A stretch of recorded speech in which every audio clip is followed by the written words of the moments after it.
नमस्कार मित्रों, YouTube channel education.com पर आपका स्वागत है। मैं विनोद सर। मित्रों, आप लोगों को बहुत दिनों से प्रतीक्षा थी कि विनोद सर कब इकोनॉमिक्स के वीडियो अपलोड करेंगे, तो आज आपका इंतज़ार समाप्त हुआ और आइए हम एक नई प्रत्याशा के साथ, नए मैटर्स के साथ, नए कॉन्सेप्ट के साथ, नए करंट के मैटर के साथ आज हम आगाज़ करते हैं कि आने वाले जो विभिन्न परीक्षाएं हैं या होने वाली है उसको ध्यान में रखते हुए जो परीक्षा की तैयारी की जा रही है यहाँ पर वीडियो में आपको देने वाला हूँ। बेसिकली मैंने आपसे बताया था कि जब मैं आऊँगा तो एक नए वर्जन के साथ आऊँगा, नए परिभाषा के साथ आऊँगा। तो आज आपका जो मेरे वीडियो का इंतज़ार था वो समाप्त हुआ। तो आइए सबसे पहले हम आपको उन बिंदुओं पर चर्चा करेंगे जहां से आपको लगता है कि इकोनॉमिक्स के जो सवाल हैं यानी क्वेश्चंस हैं जो भी परीक्षाओं में पूछे जा सकते हैं उसको बेस बनाकर ही मैं यहाँ पर आपको वीडियो देने वाला हूँ। तो गाइस, आपको बहुत ज़्यादा परेशान होने की आवश्यकता नहीं है। अगर आप इस वीडियो को देखते हैं, लाइक करते हैं, सब्सक्राइब करते हैं तो मेरी इच्छा और भी अच्छी होगी कि आपको अच्छी वीडियो और अच्छे मेथड्स के साथ आपको मैं अवेलेबल करवाऊँ। तो आज यहाँ पर मैं सबसे पहले आपको कुछ करंट के मैटर्स को ध्यान में रखते हुए यहाँ पर वीडियो में आपको देने वाला हूँ। आप इसको कंसेप्ट को समझिएगा और देखिए आप विभिन्न आने वाली परीक्षाओं में किस तरीके से यहाँ पर सवाल पूछा जाता है। तो आज का जो टॉपिक है वो आपके लिए बहुत ही महत्वपूर्ण टॉपिक है और आने वाली परीक्षाओं में भी यहाँ से सवाल पूछा जा सकता है। बेसिक तौर पर मेंशन किया जाए तो स्टेट यूपीएससी और यूपीएससी के मेंस के एग्जाम में ये सवाल पूछे जा चुके हैं और पीटी में भी पूछे जाने की संभावना है। तो अगर इसका बेसिक कॉन्सेप्ट आपको पता है तो बेसिकली आप आसानी से इस क्वेश्चन को सॉल्व कर सकेंगे। तो किस टाइप से क्वेश्चन आता है, उसका कॉन्सेप्ट क्या है, उसी पर हम चर्चा करेंगे। तो आज का जो हमारा टॉपिक है बहुत ही महत्वपूर्ण टॉपिक है। तो आइए देखते हैं नया टॉपिक क्या है। आज का जो टॉपिक है आपको थोड़ा सा ध्यान में रखना है, वो टॉपिक है आपका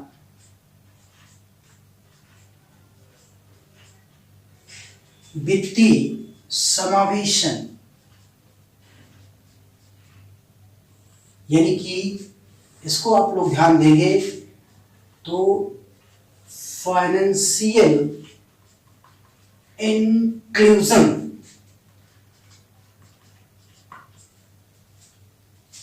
देखिए ये करंट का मैटर है, लेकिन सामान्य तौर पर देखा जाता है कि जब फाइनेंशियल इंक्लूजन या वित्तीय समावेशन की बात की जाती है तो इसका अर्थ क्या है, इसका उद्देश्य क्या है, आखिर इसकी आवश्यकता क्यों हुई। वैसे अगर आप ध्यान देंगे तो वित्तीय समावेशन की जो चर्चा हुई थी वो संयुक्त राष्ट्र के महासचिव थे जिसका नाम था कोफी अन्नान। उन्होंने सबसे पहले वित्तीय समावेशन की बात की थी, लेकिन भारत में 2005 में आपके आरबीआई के गवर्नर थे वाई बी रेड्डी। इन्होंने सबसे पहले भारत में वित्तीय समावेशन की बात की थी। अब आप इसको समझिए कि आखिर वित्तीय समावेशन होता क्या है। बहुत सिंपल और सरल शब्दों में हम कह सकते हैं कि वित्तीय समावेशन का अर्थ है कि समाज के जो कमजोर वर्ग है और साथ ही साथ जिनकी आय बहुत ही कम है, उन्हें वित्तीय सुविधाएं प्रदान करना। यानी कि समाज के बहुत से ऐसे लोग हैं जो काम करते हैं, यानी कि अगर देखा जाए कमजोर वर्ग तो वो काम 3 क्षेत्रों में करते हैं। और 3 क्षेत्रों का मतलब हो गया, अगर आप देखेंगे तो एक है आपका कृषि क्षेत्र यानी एग्रीकल्चर, और दूसरा है आपका उद्योग क्षेत्र यानी कि आपका है इंडस्ट्री, और तीसरा है आपका सर्विस क्षेत्र, यानी कि आपका क्या, सेवा क्षेत्र। इन तीन क्षेत्रों में काम करते हैं। तो जाहिर सी बात है, क्या क्या आप मानते हैं कि इन तीनों क्षेत्रों में सभी वर्गों के लोगों की आय एक समान है? जाहिर सी बात है, आप कहेंगे नहीं है। तो ऐसी स्थिति में अगर नहीं है तो ये मेंशन किया जाता है कि इस क्षेत्र में एक तो विभिन्न वर्गों के बीच सबसे जो महत्वपूर्ण बात होगी वो आय की असमानता होगी, इनइक्वलिटी ऑफ इनकम। आय की असमानता होगी, अर्थात सभी लोगों की आय एक बराबर नहीं होगी। तो बहुत सिंपल सी बात है, इन दोनों के बीच आय की असमानता लगातार क्या होगी, बढ़ेगी। बढ़ेगी तो यहां पर एक और चीज देगा, वो है गरीबी। गरीबी या निर्धनता। दूसरी जो सबसे महत्वपूर्ण बात आती है कि अगर गरीबी है, आय की असमानता है, तो जाहिर सी बात है इन लोगों के पास पूंजी की भी क्या होती है, कमी होती है।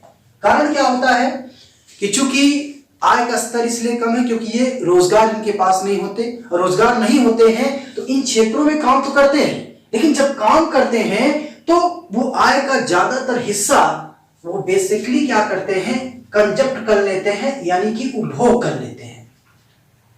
क्या करते हैं, उपभोग कर लेते हैं। यानी जब उपभोग कर लेते हैं तो इनके पास बेसिकली सेविंग्स नहीं होता है, यानी बचत नहीं होता है। और जब बचत नहीं होगा तो मैंने आपसे कहा पूंजी का निर्माण नहीं होगा, और पूंजी का निर्माण नहीं होगा तो जाहिर सी बात है कि इनके बीच जो वित्तीय समावेशन की बात की जाती है वो अच्छे तरीके से नहीं हो पाएगी। तो ऐसी स्थिति में ये बहुत सारे ऐसे फीचर्स थे जिसकी कमी थी, और इसी चीज को 2005 में वाई.बी. रेड्डी ने डिफाइन किया कि किस तरीके से विभिन्न आय वर्गों के बीच ऐसा वित्तीय सुविधा प्रदान की जाए ताकि लोगों को आसानी से ऋण सुविधाएं प्राप्त हो सके, भुगतान की समस्या समाप्त हो सके, और बैंकों में उनका खुद का खाता भी हो सके। इसी बात को ध्यान में रखते हुए अगर देखा जाए तो भारत में वित्तीय समावेशन के लिए जो परिभाषा आई वो पहले से ही आ चुकी थी, लेकिन पहले से आ चुकी का मतलब ये था कि थोड़ा सा अगर हम बैकवर्ड जाएं, आजादी के पहले की बात करें, तो भारत में जो वित्तीय समावेशन की बात की जाती थी, यानी वित्तीय, यानी ये कह सकते हैं कि ऋण देने की बात की जाती है, वो ज्यादातर साहूकार द्वारा या इसके अलावा कहा जाए महाजन द्वारा प्राचीन काल में ही किसानों को ऋण देते थे। और ऋण देने की स्थिति अगर आप देखेंगे तो साहूकार महाजन ज्यादातर ऋण देते थे कृषि क्षेत्र में, और कृषि क्षेत्र में अगर आप देखेंगे तो लगभग इनके द्वारा 60 से 80% के आसपास इनको ऋण दिया जाता था। और इसमें जो बैंकों की जो भागीदारी थी वो बहुत कम थी, मतलब 10% के आसपास थी, या ऐसे कर सकते हैं कि 6 से 10% के आसपास थी। यानी कुछ हिस्सा था वो कई माध्यम से दिया जाता था। तो कहीं न कहीं अगर आप देखेंगे तो इसका जो एजेंडा था, यानी कि मेन था कि साहूकार और हाँ, तो मैं चर्चा कर रहा था वित्तीय समावेशन की बात हो रही थी। तो इस सिस्टम में मैंने आपसे बताया कि प्राचीन काल में जब साहूकार महाजन खासतौर से एग्रीकल्चर सेक्टर्स में ऋण की सुविधा देते थे तो उनके द्वारा जो इंटरेस्ट रेट था वो बहुत ही ज्यादा था, और दूसरी बात थी जो टाइम था वो बहुत ही कम था। तो ऐसी स्थिति में यह मेंशन किया गया कि एग्रीकल्चर सेक्टर्स में जितने भी फार्मर्स थे या किसान थे उनका पूरी तरीके से होता था क्या, शोषण, और जो भुगतान जैसी बातें थी उसका भी सही से निराकरण नहीं हो रहा था। तो मेंशन ये किया गया कि भारत में खास तौर से इस तरीके से सिस्टम को डेवलप किया जाए ताकि समाज के सभी वर्गों का विकास हो और उनके बीच जो आय की असमानता वो भी धीरे धीरे कम हो जाए। इस परंपरा में अगर देखा जाए तो आज़ादी के बाद भारत में अगर देखा जाए तो 1 अप्रैल 1935 को आरबीआई की स्थापना के बाद जब जुलाई 1955 में एसबीआई की स्थापना की गई और आगे चलकर जुलाई 1969 में 14 बैंकों का राष्ट्रीयकरण किया गया, तो इस स्थिति में एक ही उद्देश्य रखा गया था कि बैंकों का विस्तार इस तरीके से किया जाए जो सिर्फ शहरी क्षेत्रों में नहीं बल्कि ग्रामीण क्षेत्रों में भी इसका विस्तार हो। और यहाँ पर ये मेंशन क्या था कि जब बैंकें ऋण देती थी तो ज्यादातर वो कृषि क्षेत्र को ऋण ना देकर वो इंडस्ट्री सेक्टर को देती थी। और इंडस्ट्री सेक्टर का मतलब ये हो गया कि 60% से ज्यादा ऋण इसमें जो भी मिलता था वो उद्योगपतियों को मिलता था, उद्योगपतियों को मिलता था। कम हिस्सा कृषि क्षेत्र में जाता था। मान लिया जाता था कि 6% बैंकें ग्रामीण क्षेत्रों में ऋण की सुविधा किसानों को देती थी। तो ऐसी स्थिति में यह देखा गया कि इनके पास आय का साधन ना हो पाने के कारण जो ऋण की समस्या थी वो महाजनों द्वारा ही पूर्ति की जा रही थी। तो कहीं न कहीं ये पॉलिसी थी कि किस तरीके से बैंकों का विस्तार हो, यानी फाइनेंशियल इंक्लूजन हो, ताकि लोगों के बीच जो आय की असमानता वो धीरे धीरे कम हो जाए। इस संदर्भ में अगर आप देखेंगे तो भारत में सरकार ने अक्टूबर 1975 में एक और बैंक की स्थापना की थी। उस बैंक का नाम था आरआरबी, यानी रीजनल रूरल बैंक।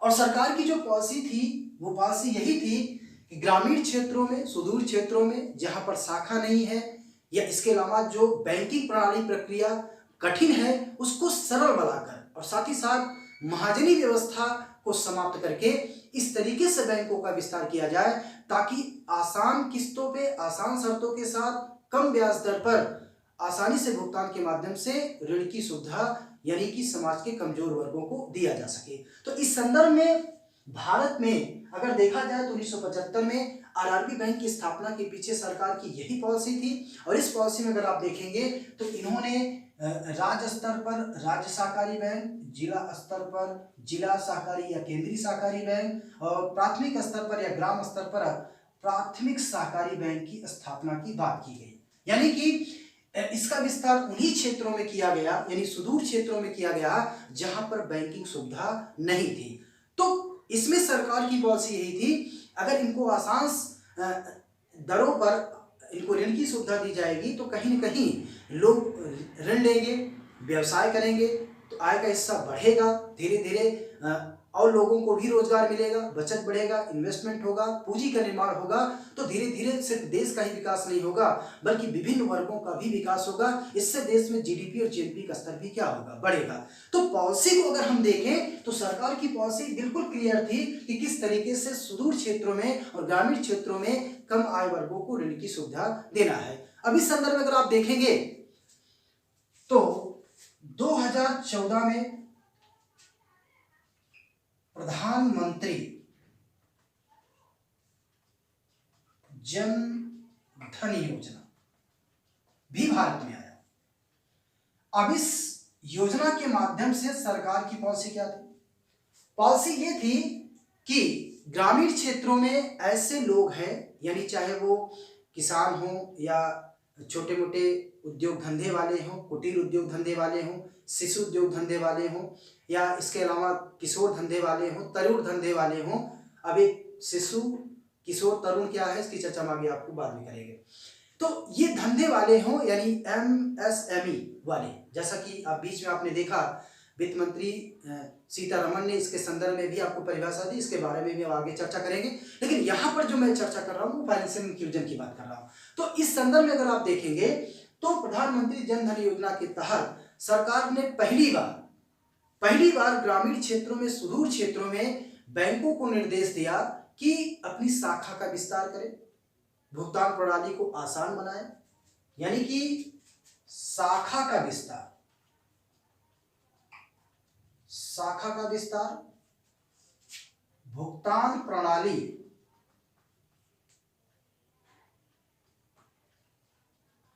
को सरल बनाना। इसके अलावा ऋण की सुविधा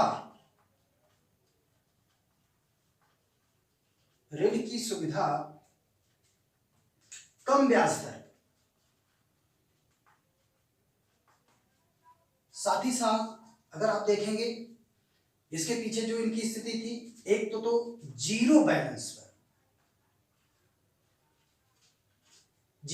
पर खाता खोलना, साथ ही साथ बचत खाता या इसके अलावा अगर आप देखेंगे चालू खाता खोलने की भी बात की गई। साथ ही साथ इसमें अगर आप देखेंगे जो और भी मेंशनाइज किया गया, एक तो बीमा कवर करना, ये सबसे महत्वपूर्ण चीज था, जिसमें अगर आप देखेंगे कि प्रधानमंत्री जनधन योजना के तहत डिफाइन किया गया था 30 जनवरी 2015 के पहले अगर कोई बैंक खाता खुलवाता है तो उसको 1 लाख रुपए का दुर्घटना बीमा देने की बात की गई थी। उसमें कुछ कंडीशन थे जिसमें 30,000 रुपए तक की बीमा का भी प्रावधान किया गया था। तो इसके बारे में भी हम चर्चा आपको जब कार्यक्रम पढ़ाएंगे तो वहां पर करेंगे। तो अब इस स्थिति में अगर देखें तो सरकार की जो पॉलिसी थी वो सिर्फ और सिर्फ कमजोर वर्गों को ऋण की सुविधा सरल माध्यम से करने की थी। तो ऐसी स्थिति में सरकार ने क्या किया, एक तो सुदूर क्षेत्रों में बैंकों का विस्तार किया। साथ ही साथ अगर आप देखेंगे जो किसान लोग या कोई व्यक्ति अगर बैंकों में जाते थे तो अक्सर ये देखा जाता था वहां पर जो फॉर्म होते थे वो इंग्लिश में होते थे, अंग्रेजी भाषा में होते थे, तो ज्यादातर लोग इसे डिफाइन नहीं कर पाते थे। तो सरकार की पॉलिसी चेंज हुई, इन्होंने क्या किया कि वहाँ की स्थानीय भाषा या हिंदी में भी फॉर्म को फिलअप करने का प्रावधान रखा। इसके अलावा बैंक ट्रांसफर की बात की गई थी। बैंक ट्रांसफर यानी आसानी से भी बैंक एक खाते से दूसरे खाते में ट्रांसफर कर सके। साथ ही साथ इनके द्वारा जो सिस्टम था वो नियम को सरल बनाने की बात की गई। इसके अलावा वित्तीय शिक्षा कार्यक्रम भी भारत में स्टार्ट किया गया। साथ ही साथ वित्तीय समावेशन के लिए सरकार ने अटल पेंशन योजना को भी दिया गया, जिसके अंतर्गत उपभोक्ता को हर महीने मासिक पेंशन देने का भी प्रावधान किया गया। इसके अलावा एनबीएफसी यानी नॉन बैंकिंग फाइनेंशियल कॉर्पोरेशन जैसी संस्थाओं को भी सरकार ने बेसिक तौर पर खाता खोलने का प्रावधान दिया। इसके अलावा अगर आप देखेंगे एक और सिस्टम आया था भारत में 2011 में, जिसे 2012 में चालू किया गया था, यानी कि एक कार्ड स्टार्ट हुआ था जिसे कहा गया था रुपे कार्ड। पेमेंट गेटवे है बेसिकली ये वीसा और मास्टर कार्ड के स्थान पर भारत में 2012 में इसे स्टार्ट किया गया था। और एक संस्था थी, उस संस्था का नाम था NPCI यानी national payment corporation of India. इनके माध्यम से इसको विकसित किया गया, यानी डोमेस्टिक डेबिट कार्ड के रूप में आया। और आजकल अगर आप देखें तो ATM कम डेबिट कार्ड के रूप में ये रुपे कार्ड आपका काम कर रहा है।